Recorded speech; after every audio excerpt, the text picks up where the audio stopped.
Good morning, guys.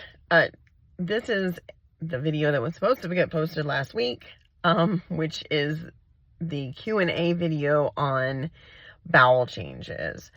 This week's Q&A video is going to be covering a whole lot of stuff on hormones. So it's actually going to be a multi-part series like we did 2 weeks ago, on parasites.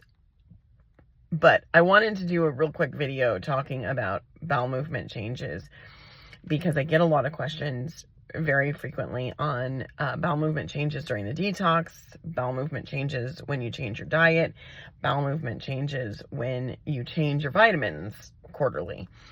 And so I wanted to talk a little bit about what's normal, when to let us know that something's going on.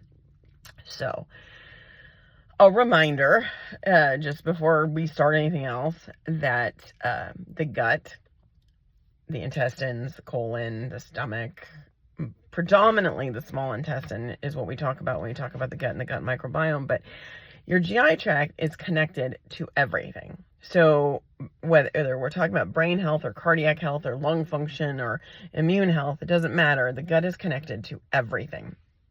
So anytime there's a change in any situation, you should expect to have bowel movement changes, and that doesn't mean that's a bad thing. It's indicative of change. So sometimes you'll have loose bowels, sometimes you may have constipation, sometimes you may have a change in consistency, color, texture, smell of your bowels, and that can indicate a number of things. If you have recently changed your vitamins, could be an adaptation. If you are a woman and you are expecting a period, menstruation can change bowel movements. If you've recently made changes to your diet, bowel movement changes are going to be normal. If you are in the middle of the detox, bowel movement changes are going to be normal. So, the bowel movement changes are often indicative of something else going on, which is why we talk a lot about the consistency, the frequency, blah, blah, blah. And I have a lot of people who ask me, well, now I have more bowel movements than I used to. Ideally, you should have a minimum of 2 bowel movements per day, and sometimes as many as 4 bowel movements per day, and that's good. If you're going more than 4 times a day, if your bowel movements are always runny, then let us know. It's probably temporary, but we can figure out what's going on and how long before we have to worry about it. If you have watery bowels, we always want to be sure that you're not, that you don't get dehydrated during that process. So you want to make sure that you're getting extra electrolytes if you ever do have diarrhea. More concerned about constipation. And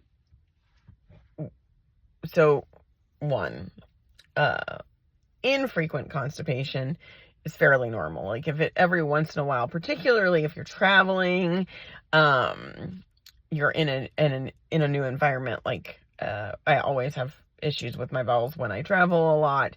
If you've been sitting a lot and not getting enough movement, you're dehydrated. Obviously, those are all times when you would get constipation. But if you have not had a bowel movement in more than 24 hours, please let your team member know so that we can help you out there, because that's significantly more dangerous than having loose or runny bowels. I understand that with loose bowels, it's inconvenient. It's not always fun, but it's certainly more dangerous to be constipated than it is to have diarrhea.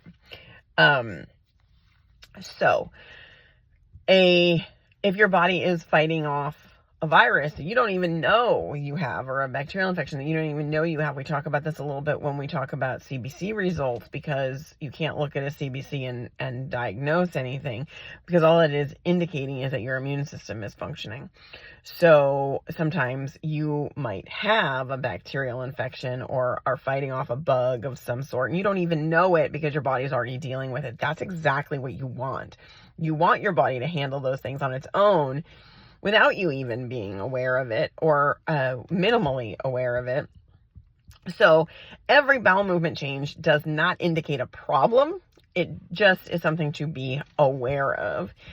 If, however, loose bowels or diarrhea is persistent for more than a week, we do need to know. It is normal, when you change your diet, change your supplements, or do the detox, to have loose bowels for up to 14 days. And at that point, we wouldn't really be concerned about it. We would watch it. We would possibly recommend a binder just to help you get through that, so it's not so uncomfortable. But if it persists longer than 14 days, we do need to look at what the cause of that may be and figure that out for you. I'm going to go ahead and talk about gas real fast while we're on the topic of bowel movements, because bloating and gas also can happen with changes in diet. As your gut microbiome improves, that goes away. One of the key indicators of success where diet is concerned is that you stop having gas and stop having bloating. I always know when I ate something I shouldn't have, because I generally feel bloated or have gas. So keep that in mind. I was traveling last week. Again, I always like the first night in a hotel. I don't know if it's a psychological thing or what, but I always have trouble going to the bathroom. So there's usually the first day of my trip, at least. So I always travel with extra magnesium. Make sure that I have electrolytes first thing in the morning when I wake up. That helps. Obviously, when traveling, you're more prone to things you wouldn't eat at home, and that could mean you're eating as well as possible, but that they cook with different oils, particularly in hotel restaurants, or if you're eating out. Try to take as much of your own food as possible. I know that's not always possible. We do try and travel with snacks, but we usually have at least dinner out when we're traveling. So you have to be cognizant of that. I think I mentioned this before. If you do not subscribe to the app Seed Oil Scout, I highly recommend that app. It tells you what oils each business restaurant in that area cooks with. Very helpful for us when we're traveling. Trying to think if there's anything else that I think is really important, because I don't want this to be a super long, but obviously, when in doubt, talk to your team member, and we'll talk you off a ledge. But I also don't want anybody to panic because they have bowel movement changes, because that's going to probably be the most frequent thing that you see as you journey through your the road that you're traveling on to get better and to find optimal health. We should expect that there are going to be bowel movement changes. So it isn't always indicative of something bad. It could be indicative of something good. Also, when you're doing the detox or you're doing a parasite protocol, don't be surprised if you see things in your stool that you wouldn't normally see or haven't ever noticed. Again, that's an indication that it's working. And so anyway, when in doubt, call your team member, send them an email, or however they prefer to be contacted. I know for me, it's always email.